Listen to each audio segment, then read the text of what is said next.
안녕하세요. 경륜의 모든 이야기를 속도감 있게 전달드리는 스피드 뉴스 아나운서 장서혜입니다. 안녕하세요. 스피드 뉴스 해설위원 배영훈입니다.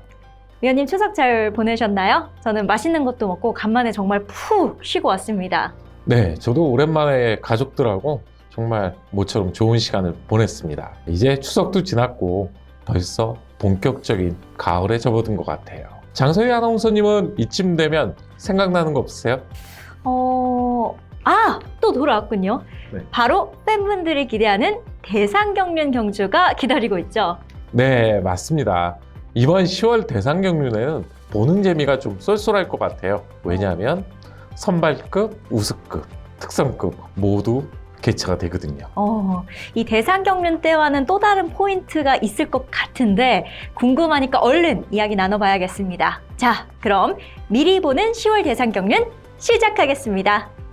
위원님, 조금 전에 이번 대상경륜은 또 이 포인트가 좀 있을 거라고 재밌을 것 같다고 말씀을 하셨는데 특별한 관전 포인트 있을까요? 승급자들의 활약 여부, 하반기 등급심사에서 이런 변화에 의해서 승급자와 강급자들이 각각의 등급에서 어떤 모습을 좀 펼칠 건지 좀 치열한 접전들이 예상이 되고 있습니다. 전에는 이제 우승급, 선발급 각각 승급한 선수들이 좋은 성적을 거두지는 못했었던 걸로 기억이 납니다.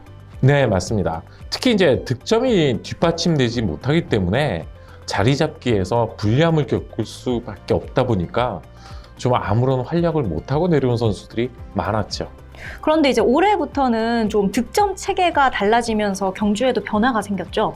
네, 물론 아직도 기존 선수들의 인지도를 인정하는 그런 경향이 있긴 하지만 그래도 이제는 어느 정도 선수들의 득점을 좀 인정해주는 경향이 생겼어요. 원래도 굉장히 치열했었는데 이번 10월 대상경륜은 더 박진감이 넘칠 것 같습니다. 그렇다면 대상경륜 결승 진출자는 누구일지 지금부터 예측해보도록 하겠습니다. 먼저 특선급부터 이야기를 해볼 텐데요. 슈퍼 특선급 선수들에 대해서는 어떤 결과 예측하시나요?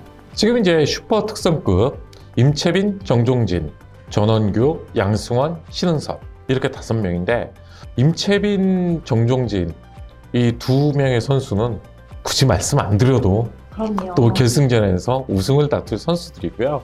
그리고 이제 전원규 선수가 이들을 좀 위협할 복병 선수로 보시면 될 것 같습니다.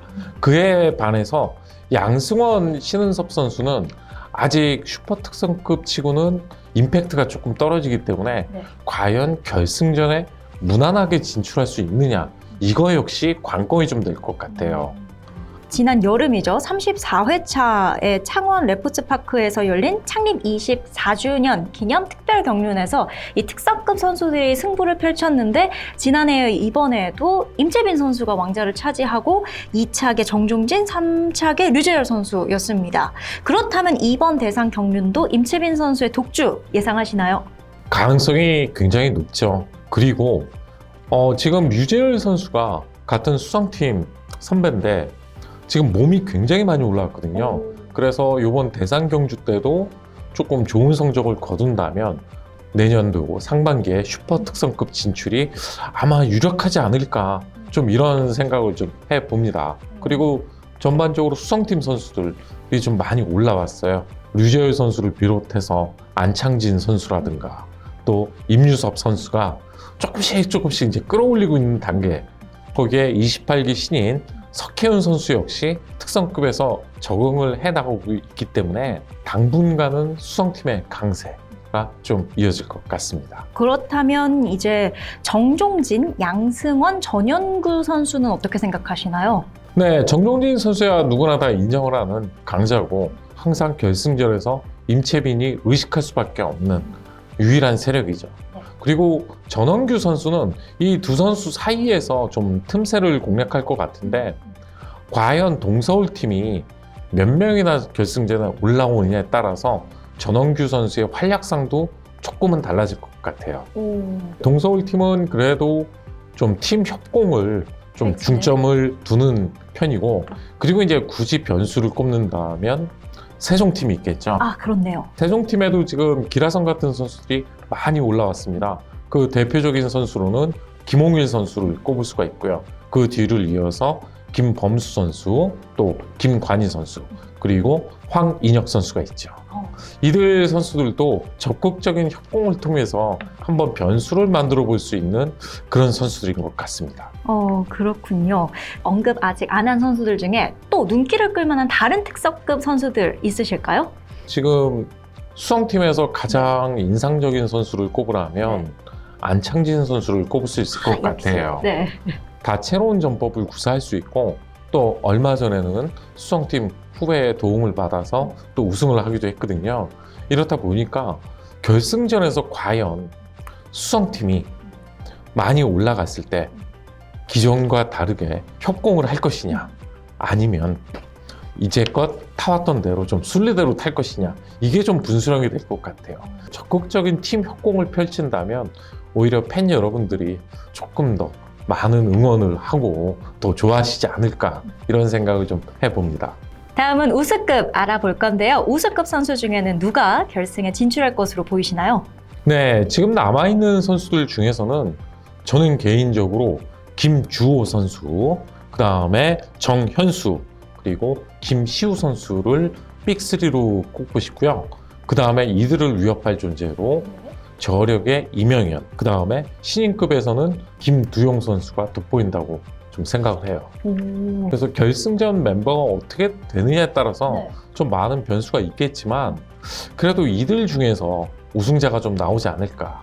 조금 더 추가해 본다면 뭐 엄정일 선수라든가 김원진 선수 등이 꼽을 수가 있겠네요. 그러면 마지막 선발급으로 넘어가 볼 텐데요. 저는 선발급 결승 진출자 꼽기가 너무 어렵던데 위원님은 어떠세요? 네, 저도 어렵습니다. 선발급 선수들은 기량 차이가 그렇게 많이 나지도 않고 또 특출난 선수들은 우승급으로 승급한 선수들이 많아요.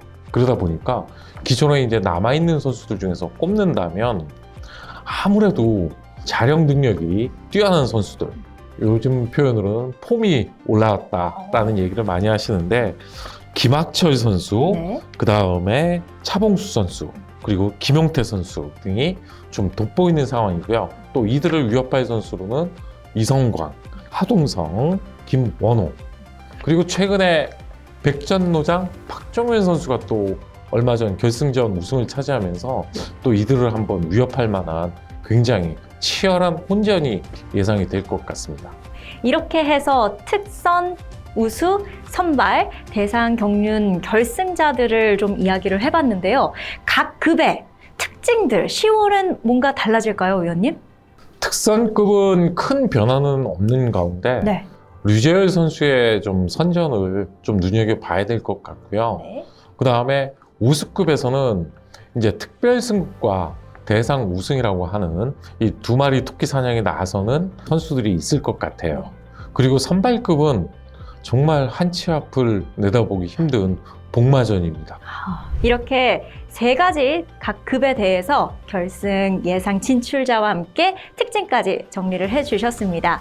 오늘은 곧 열릴 10월 대상 경륜 예측해봤는데요. 이 많은 지각 변동 속에서 빈틈을 잘 노린다면 경주의 분위기가 굉장히 달라질 수 있겠다라는 생각이 들었습니다. 저도 옛날에는 좀 승급자들이 눈에 많이 띄지는 않았었는데 올해는 작년하고 분위기가 좀 다른 것 같아요. 승급자들이 의외로 상위 등급에서 나름 인정을 받고 나가는 모습이라서 팬들한테는 좀 신선한 박진감이 있을 것 같아요. 네, 이번 대상 경륜 관람하실 때 위원님께서 말씀하신 포인트 잘 기억하신다면 더 재밌게 즐기실 수 있을 것 같습니다. 오늘 스피드 뉴스 여기까지 하겠습니다. 시청해주신 경륜팬 여러분 고맙습니다. 네, 고맙습니다.